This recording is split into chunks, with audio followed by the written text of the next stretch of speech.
Orange and Blue today, here to talk about Pete Carroll's comments about Russell Wilson and how Russ may never get to cook again. Cecil, Lammey, Andrew Mason. And yeah, we've had an interesting week and then some, not just in the NFL, but specifically with Pete Carroll and his comments on Russ. Yeah, first of all, Pete Carroll, of course, nudged to the door by the Seahawks earlier on this week. And then we see the images from Pete Carroll's kind of valedictory dinner that he had. And you see Russell Wilson flew from San Diego. Remember, Russ's off-season base is in San Diego.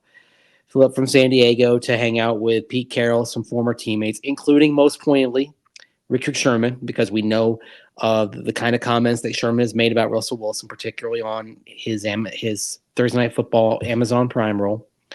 So Pete Carroll, kind of a follow-up to this, Pete Carroll did his final radio show appearance on Seattle Sports 710, our sister station, our sister outlet up in the Pacific Northwest. And Carroll was on for about 43 minutes, but there was one part that was really interesting in terms of Pete Carroll looking back at how things were managed with Russell Wilson, and particularly how plays were called. We've got that clip. Let's roll it.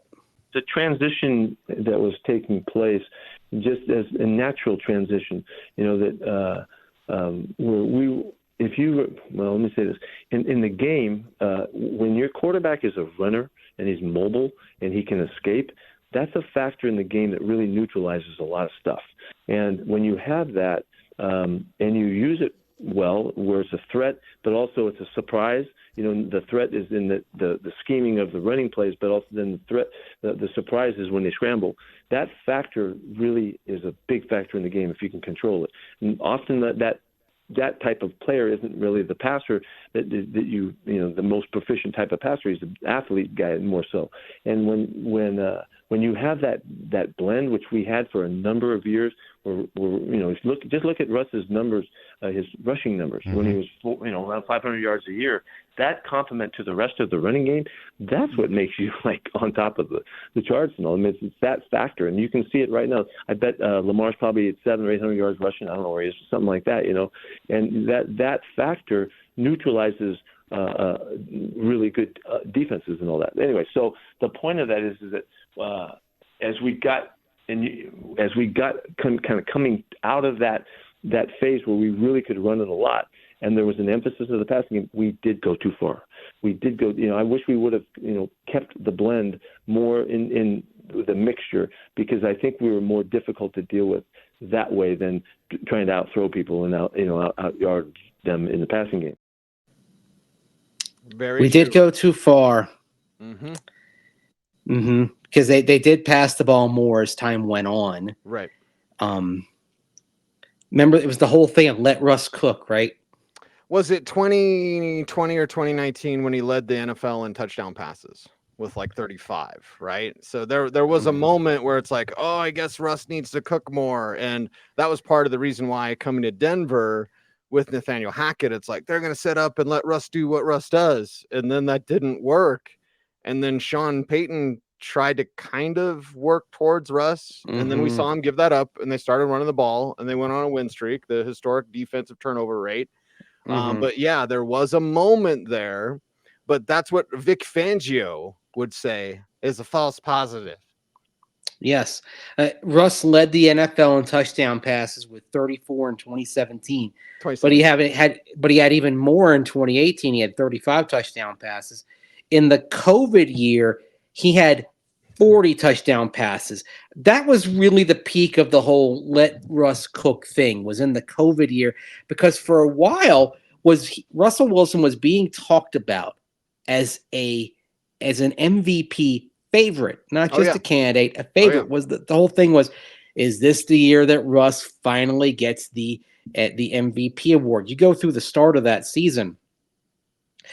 4 touchdowns, no picks in the season opener in Atlanta. 5 touchdowns, a pick against New England. 5 touchdowns, no picks against Dallas. So he's sitting there in week 8, and I'm just going to do the math real quick. 14, 19, 26. 26 touchdowns and 6 picks after 7 games, 8 weeks. Okay. After that, 14 touchdowns, 7 picks. Not bad, but that's a 2-to-1 ratio, where 26-6, that's more than a 4-to-1 ratio, right? Right. And then in the one playoff game, and again, this is the COVID year, never was it more advantageous to operate an offense than in 2020, when you didn't have any noise to work with. In that playoff loss to the Los Angeles Rams, and wasn't that the game that John Wolford started, if I'm not mistaken, It for the probably Rams? Yes. Or he didn't. He didn't. Jared Goff started. John Wolford came in, right? So the Rams are dealing with stuff at the quarterback position. It's an advantageous environment to throw the ball. Again, COVID year. Russell Wilson in that playoff game, the end of the Let Russ Cook year, 72.1 passer rating, 2 touchdowns, 1 pick, but only 11 completions in 27 attempts, right? Mm-hmm. I think we've seen that era come to a close. So wherever he lands, Pittsburgh or Atlanta or wherever we want to say, like, that's not their plan. And Pete Carroll said 2 words that I want to highlight here. He said compliment and he said surprise. Like, when you can run, and that's the surprise. You can't run as your primary thing. You have to eventually win from the pocket in this league. You can take the league by storm, Cam Newton, Josh Allen, but you eventually have to win from the pocket. But when you can run as the surprise or run as the complement to already your running game, that's when that sort of quarterback style can be quite beneficial. Right. So let me ask you this then, because this is the question that comes out what Pete Carroll is saying, that you went too far leaned too far into the passing game. It wasn't what suited Russell Wilson. We saw earlier in the season, Sean Payton tried to lean hard into the passing game, right? And you're looking up after the Miami game and you're 0-3. Did Pete Carroll just kind of confirm that what Sean Payton was trying to do with Russell Wilson had merit? Yes. Yeah. And in a way, Pete Carroll's almost saying he did Russ wrong. You know what I mean? Because it's like you can create those numbers for your passer, but what's best for your offense and best for your team with Russ, it's running the ball. Did you push him out of a place where he could operate comfortably by putting more emphasis on the passing game, because he can be a prolific passer, but it's not going to come consistently. It's not going to come on rhythm, on timing. It's going to happen beyond structure. I mean, really, you had the turnovers working for you as well, but the success equation for Russell Wilson may well be just keep things within what he can do, even though he may chafe at it for the first parts of the game. And then when it's breakdown time late in the game, you've got tired defense. If you go beyond structure, it causes more problems. Then you start letting Russ cook, right? And you look this year and look at the Broncos when they got out of that poor start. They came back against Chicago with a late game drive, right? So that was the work there. Did not work against the Jets. There was a scoop and score at the end. Worked against the Packers, fourth quarter drive to take the lead. Yes, you were aided by a holding call when Green Bay was trying to go down the field, a bad holding call. But so there's late game drives. You're 2 of 3. You're 3 of 4 in that situation after Buffalo. You're 4 of 5 in that situation after Minnesota, right? Right. Then 4 of 6 after falling short against Houston. But you could argue, even though you didn't get the win, Russell Wilson had the successful drives against New England, right? So there you go. 7 games where you had late opportunities, right? And in 5 of them, got it done. I mean, actually, and you go to the Washington game in week 2, Russell Wilson drives them downfield, and you could argue, if not for a bad call on a 2-point conversion, the Broncos are tied and going to overtime, right? He brought him back at the end. And so maybe it's worth investigating, like, whether the best plan, and I hate to use this term here because it's charged to bring up this name, but it's the Tebow plan, right? hang in there, keep it close. And then late in the game, that's when you can let Russ do his thing. Because if he's trying to do his thing over the course of the game, it's not sustainable because he's not delivering on rhythm consistently enough. Right. I will use a baseball reference, Mace. Hey, you, not me. I'm so proud of you. He's a closer, right? Like it Yeah. almost would be beneficial if you had a regular starter. Where's Andy Dalton? And then in the fourth quarter, if you needed him, it's Russ time, you know? Nobody would do it. The thing is, you got to make sure that starter can give you a chance, because if you have a great closer, but you're always behind, but you're not close at the end, it's useless. Right. That's why you see bad teams with elite closers trading them at the trade deadline year after year, right? Because it's like, well, what use do we have for a closer when we're 40 and 60, you know? Yeah. So. Well, and it's one of the reasons what grinds my gears about the Jarrett Stidham thing, because there was supposed to be a spark, and then the Russ defenders will be like, well, where was the spark? You saw an offense that was ran on time and within rhythm. It was just ran by a quarterback that's backup level. Like I wish Russ could have ran it on time and rhythm. You wouldn't be in this mess, but you're in this mess. It was funny because we all know that Russell Wilson said, he wanted to kind of have that Drew Brees progression, and that was the reason why he wanted to work with Sean Payton. And then you want to do it, but then you find out you don't have it, right? Right. Not every quarterback has the same skill set. And if Sean Payton is looking for his Drew Brees, he's going to have to look elsewhere. Probably going to have to look to the draft for a chance at that. Yep. Go get his guy, whoever that guy is. I'm reminded of Zap Brannigan on Futurama. We'll quote Simpsons, but I'm going to quote Futurama. Okay. When Zap Brannigan said, "The will is strong, but the flesh is spongy and weak." Like, yeah. Russ may wanted to have done that, but Russ can't operate that way. Exactly. I mean, the one guy who benefited from Russell Wilson's style was Courtland Sutton, right? What a segue, you radio professional. Oh, thank you. I have my moments. But Courtland Sutton, it worked for him. The beyond structure, off script, throw it deep, hope the receiver can make a play. I mean, that's suited for Courtland Sutton. That's his strength, right? He could have only one arm at his disposal, and he still has a chance to make the play, as we saw against the Los Angeles Chargers back on December the 10th. So then, obviously, Court missed Jarrett Stidham's first start because of a concussion, but he was back for Jarrett Stidham's second start. And as we saw, the cohesion, the timing was not there. Courtland Sutton was obviously frustrated with that. And if the Broncos are looking to a quarterback who is more capable of operating within structure, rhythm, and timing, that's not going to help Courtland Sutton. And probably that and some other factors, including the money the Broncos could save cap-wise by moving on from him, probably via trade. I think you'll get something for him if he's on the market, because he did have 10 touchdowns, and he is he's not a wide receiver one, but he can help a lot of teams. Right. So we saw on Friday Courtland Sutton on his Instagram with what sounds suspiciously like a goodbye message. Yeah, and the goodbye message is this. Zach By tweeted about it, but Court says, "Broncos Country, I'm very grateful to be able to have finished off another season here in Denver. Unfortunately, we weren't able to accomplish our main goal. I'm still grateful for all my teammates and support staff that have been riding with me all season. I know all things happen for a reason, and I trust my God's plans over everything, including whatever is next for me. Just know I gave everything to this team." And well, the rest is cut off. So, that if that's not goodbye, you want to finish it out? Because if that's not goodbye, I can finish it out because I have the full IG here, including everything for this team and organization. Every time I stepped on that field, all love 14.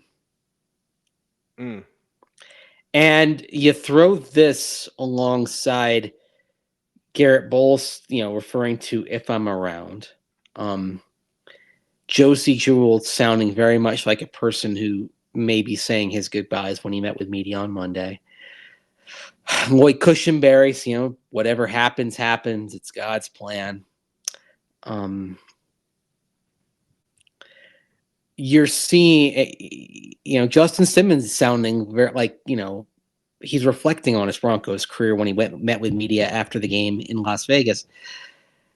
It's adding up to some really big changes and painful ones for those who are attached to players. This is the hard part about sports. You get it intellectually because, as Elaine Bennis said on Seinfeld, Jerry, it's 2:30 a.m. and I'm at a cockfight. What am I clinging to? You've had 6 or 7. See, I have to correct myself. 7 straight losing seasons. That is being at a cockfight at 2:30 in the morning. What are you clinging to here?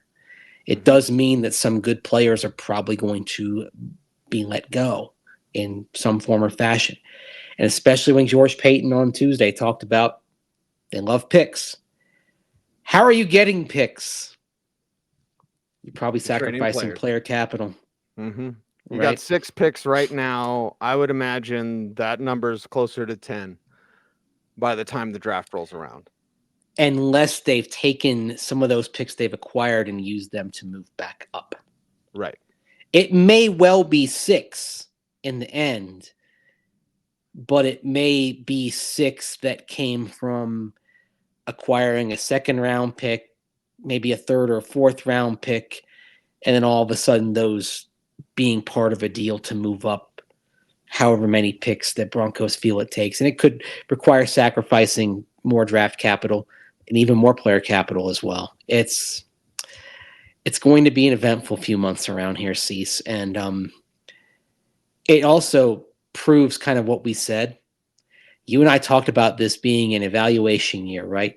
Figuring out who's in, who's out. It was the way Bill Belichick handled his first season in New England in 2000. That's now what 2023 for the Broncos looks like. Figuring out who was in, who was out. And that means some talented players are out. But also the Broncos aren't a significant crunch that they're having to deal with because they're having to come out of the canyon of mistakes, including trading for Russell Wilson. Even though it's a defensible trade, I think all of us would have done that at the time, but it didn't work out. Didn't work out. You move on. You move on by making more moves to get you out of there and going young. Because we'll look at what the Rams did. You're just going to go young and you're going to trust the young guys and hopefully they work out. Les Snead is not walking through that door. George Payton needs to be Les Snead. Who's the Puka? He needs to be more Les Snead and less Nessman. I like that. Not many WKRP, the home of more news and less Nessman. Buckeye Newshawk Award winner, also the Silver Sow Award winner, right? Okay, all right, I got you. Yeah, well, I mean, we're pro Les Nessman around here. Yes, very much so. One of my favorites growing up. I admired Les as a character. And there were nerdy news guy like me, right? Right. I mean, yeah, you although he didn't really know sport, he didn't really know. He gave the sports reports, but he didn't know sports reports. Yes. There was the whole thing where he could not pronounce the name of golfer Chichi Rodriguez. Chai Rodriguez. Rodriguez. And then Johnny Fever, Chichi Rodriguez. yeah. That was one of the influences, like why I wanted to get into radio. Things like that, things like Jim Rome, like there's certain things you look up to when you're growing up. So. Oh yeah, I mean for me it was a little later on as I got to high school and college was Frasier, another show that was airing around a radio station, right? Like your little news radio, another news 90s classic. Great. Yes. Mm-hmm. Yep. Mm-hmm. Yeah. Big fan of all of those. Mm-hmm. Yeah. So I had to go into media, right? I just had to. It was in the stars. Right. There's nothing else I could do. So we did it, and we're here for you. Any final thoughts on our extra OBT2 show here Saturday-ish? It's super wild card weekend, right? Not just wild card weekend, but super wild card weekend. Oh boy. What? What are you Yeah. doing the old boy for? Super wild card. Put on your cape now. Your super wild card weekend. Anytime you put super on there, it just gets Right. it's like, honestly, like you think about it, the name Super Bowl is really cheesy, right? Yes. Uh-huh. Terribly cheesy. It's iconic in the zeitgeist. Mm-hmm. We're stuck with it. But I do know this, like back when they were tossing out names for it, there were people in the NFL like, no, that's just too cornball, right? Super. Yes. But Lamar Hunt pushed for that. He was inspired by his kids, one of whom now runs the Kansas City Chiefs, inspired by his kids playing with a Super Ball, right? Remember, you could bounce it on the ground. Over the house. Yes, exactly. That was the whole thing, right? We all had Super Balls, right? Mm-hmm. Super Bowl. There you go. But really, like you think about it, it is kind of cheesy. But yeah, I mean, World Series to me is a better name than Super Bowl. But I digress. Well, I don't want super wild card, super divisional, super conference championship. Like, okay, if this is super wild card weekend, what does it become when there are no buys in the wild card weekend and it's just 8 games rather than 6? Because I think that will come at some point, whether it probably after an expansion to 36 teams, which I think is probably the next. I think the NFL someday gets to 40. It sounds crazy, but I think they someday get to 40. Yeah, you think it's hard to fill quarterback slots now. There's a lot of bad football already. Yeah. I mean, more bad football, everybody, but it's super. I'm super. Thanks for asking. All things considered, I couldn't be better, I must say. That is a wrap for our extra day here of Orange and Blue today. We appreciate you all. Watch out for the cold temperatures. And what do we got? Kansas City, Miami? Yeah, I'm in shirt sleeves here inside, nice and toasty in my domain. But they're talking about kickoff temperatures before factoring in wind chill below 0 at Arrowhead Stadium, which means that if you want to go to a playoff game for about $40, you can do it, because those tickets are available for Arrowhead Stadium on Saturday night. But I would caution this. You think it's going to be uncomfortable everywhere in Arrowhead. Those $40 seats that are way up high in the stadium, it's going to be really uncomfortable. Look, in Buffalo, the buy-in price is below $100. I think it's $90, but it's dropping because it's supposed to be pretty ugly weather-wise. And in Kansas City, look, no one questions the loyalty of Kansas City fans, but a lot of people are looking at the weather and saying, okay, I'll pass. And you know what? I am not going to criticize anybody for that, because I'm probably one of those people who'd be like, okay, can someone take my ticket?